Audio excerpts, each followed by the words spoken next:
freaking first cut. Golly. What is going on, YouTube? This is your round two recap for the Mexico Open. Everything you need to know that happened today. Make sure you hit the like button. Make sure you're subscribed. We'll jump into it right now. Welcome to the First Cut Podcast. I'm Rick Gehman, and joining me to break down all things round two in Mexico, it's him. It's Greg DuCharme. What's going on, Greg? Oh, all good stuff, Rick. I'm loving the new backdrop, by the way. It looks good. Thank you. I'm in a different room. So we tried to get it, reoriented, still be golfy, still have the shelf, still have all the stuff. Yeah, we did an okay job. It looks good. I like the screen. Yeah, thank you. Yeah, we'll see how that goes for the time being. You and I just live watched Jon Rahm's putt lip out on 16, and we had the same exact reaction. Mine was 3 seconds later because I'm streaming, but man, he just made another bogey. Yeah, he still looks great by all counts. I mean, maybe that helps you out with the odds, but it's not going to help much because this guy looks really good right now. I was on your site earlier this week, actually yesterday, because Jon Rahm led the field in strokes gained off the tee. Mm-hmm. And there's only been four measured events where he's lost strokes off the tee. That is insane. And so my first thought with him is he is the best driver of the golf ball on the PGA Tour. Since four events since when? 2017. I knew he was in the midst of like 29 in a row or something like that. Yeah, but he had two stretches like that. I mean, there was a stretch from off the top of my head, I forget the event. I want to say the 17 Zurich. I think it went to the night. It was sometime in early 17 to the 19 Zurich. Jeez. And then he's done it again. He's done it again from the 2019 Tour Championship all the way to now.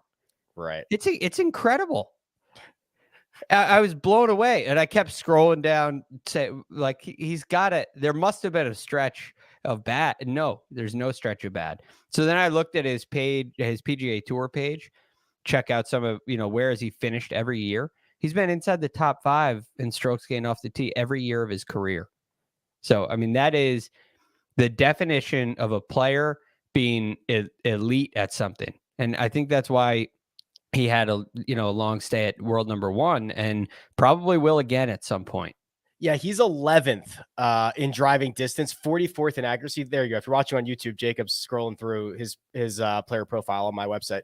We don't talk about that though, do we, Greg? No. Like if I say what's Jon Rahm's best attribute, I mean, I guess maybe I'd say driving, but this is ungodly what he's doing. Yeah, it's unbelievable. It's just full of green. And one of those 4 events was like minus 0.29 or something. Yeah, it was barely not even red. There are only 3 red events on your site. It's just incredible. And I have a very clear answer now. If anybody ever asks me that question again, I know the answer, clear cut. It's driving. Well, as we chat right now, he's playing the 17th hole. He's 11 under par in round 2. He is currently 1 shot ahead of Alex Smalley, who's still out on the golf course, 2 shots ahead of guys like Adam Long and Andrew Novak, who are in the clubhouse at 9 under. And Greg, he's looking for that first win since Torrey Pines, the 2021 U.S. Open. Odds makers like the way he's setting up for the weekend. You look at the lack of experience and winning that has been done in guys that are trying to chase him down. I really hate to hand trophies to guys on Friday afternoon, but Vegas is at least trying to. Is this the Vince Carter gif? I mean, it looks so good, but at the same time, the lead is not enough for this to be over. It's not. I mean, if he goes out and doesn't perform on the greens the way he has so far, this could be trouble. I mean, there are birdies out there, even though the golf course has shown some teeth. It's gettable, and the thing is, there doesn't seem to be the distance separator. Some long guys have had success. But this is a big question that I had coming into the week. Is it going to be the really solid ball striker, or is it going to be the Is it going to be the long hitter? And right now it seems to be a healthy mix of both, and even some putting guys in there. So that to me opens the door for a lot of players to play well over the weekend. And what that means is Jon Rahm's going to have to continue to make birdies, especially if he keeps dropping shots. He's going to have to go win this thing, and nobody's going to give it to him at this point. Yeah, and he's in the greenside bunker, kind of an awkward spot on 17. That's not an easy up and down. So if he drops another one there, goes down to 10 under par, we'll see what he does. But I'm not ready to give him the trophy yet, Greg, just because of the sheer number of chasers. There's a bunch of guys at 9, a bunch of guys at 8, a couple guys out on the golf course at 7 under par. And we've seen this.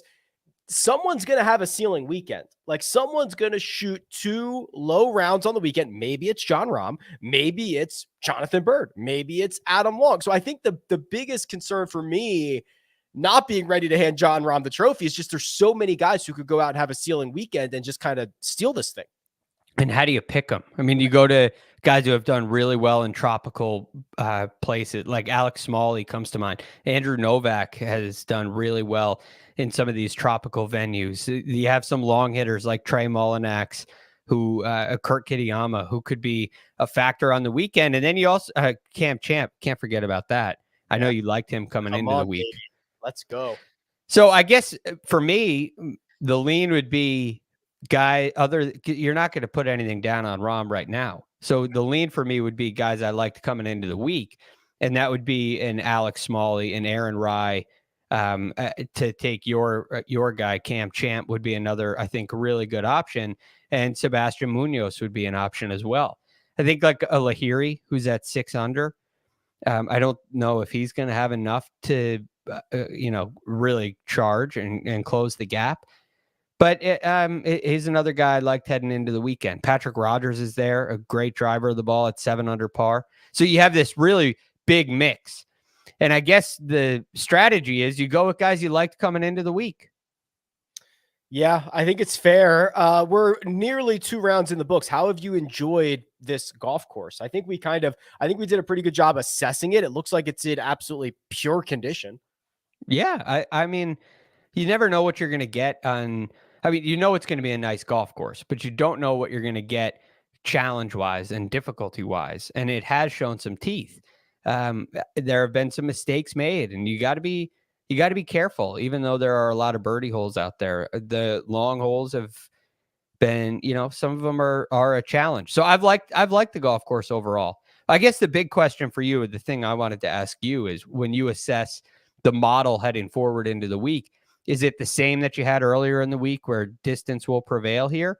Or have you seen something that surprised you? Well, I think there is at least some anecdotal evidence that long drivers are doing better than maybe you would expect. The anecdotes would be Cam Champ, who, again, outside of the Masters, has not really been good this year. Brandon Hagee has not been great. He's 8 under par. Patrick Rogers has not even been kind of the version of himself. He hits it a long way. So I think there is, Trey Mullinax as well, which, by the way, I called that a tricky up and down for Jon Rahm. He just hit it to about 6 inches. So he'll tap that one in for par. So I think there's at least some anecdotal evidence that long drivers are doing better than their own baseline, but that does not fit Adam Long. It doesn't fit, some of these other guys like Scott Brown. So, I mean, I think it's a little bit of both. I'm comfortable with the way that we've assessed this coming in and could continue to do that moving forward. So when you assess the board right now, who's the guy that sticks out to you? Are you sticking with Champ here? Are you doubling down on him? Are you going to somebody like maybe a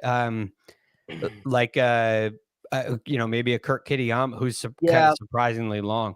So yeah, Kitayama he's like really athletic. He's really athletic. He hits it a lot further than you think he does. I want Champ to come through. He's 14-1. The problem is I was telling Jacob this before we went hot.